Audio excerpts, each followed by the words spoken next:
आज हम जिस कहानी के बारे में बात करेंगे उसका नाम है जंगल का राज, the secrets of the forest. एक शांत शाम थी।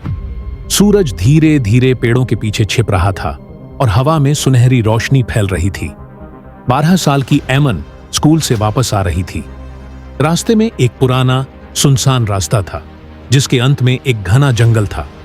माँ हमेशा कहती थी, एमन, उस रास्ते पर मत जाना, वहां कुछ अजीब होता है। लेकिन उस दिन एमन के मन में जिज्ञासा जाग उठी। एमन ने वही रास्ता चुना। पेड़ों के बीच हवा में एक ठंडक थी और कहीं दूर से घंटियों जैसी आवाजें आ रही थीं। कुछ कदम आगे बढ़ी तो जमीन पर एक चमकता हुआ गोल दायरा नजर आया।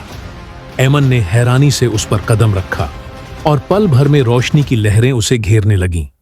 जब उसकी आंख खुली, वो एक बिल्कुल नए जंगल में थी। पेड़ ऊंचे, पत्ते चमकदार और हवा में नन्ही रोशनी जैसी तितलियां उड़ रही थीं। तभी एक नरम आवाज आई, इंसान, तुम यहां कैसे आई? एमन ने मुड़कर देखा। एक छोटी सी जीव, आधा इंसान आधा हिरन, उसके सामने खड़ा था। मैं एमन हूं। ये कौन सी जगह है?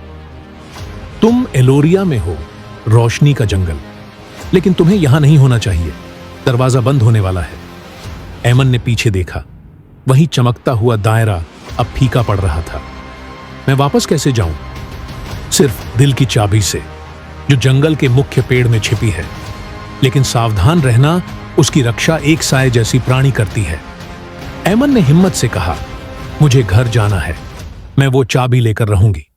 यहीं से उसकी रोमांचक यात्रा शुरू हुई। रास्ते में एमन को अजीब जीव मिले। एक बोलता हुआ उल्लू, एक पत्थर का दैत्य जो नदी पर पुल बनाता है, और एक रोशनी का पेड़ जो रास्ता दिखाता है। हर कदम पर खतरा था, लेकिन एमन का हौसला बढ़ता गया। आखिरकार वो उस मुख्य पेड़ तक पहुंची। उसकी जड़ों के नीचे गहरा अंधेरा था और हवा में सरसराहट सुनाई दे रही थी। अचानक सायों में हलचल हुई। एक काला धुआं सा राक्षस प्रकट हुआ। ये चाबी इंसान के लिए नहीं है, उसने गरज कर कहा।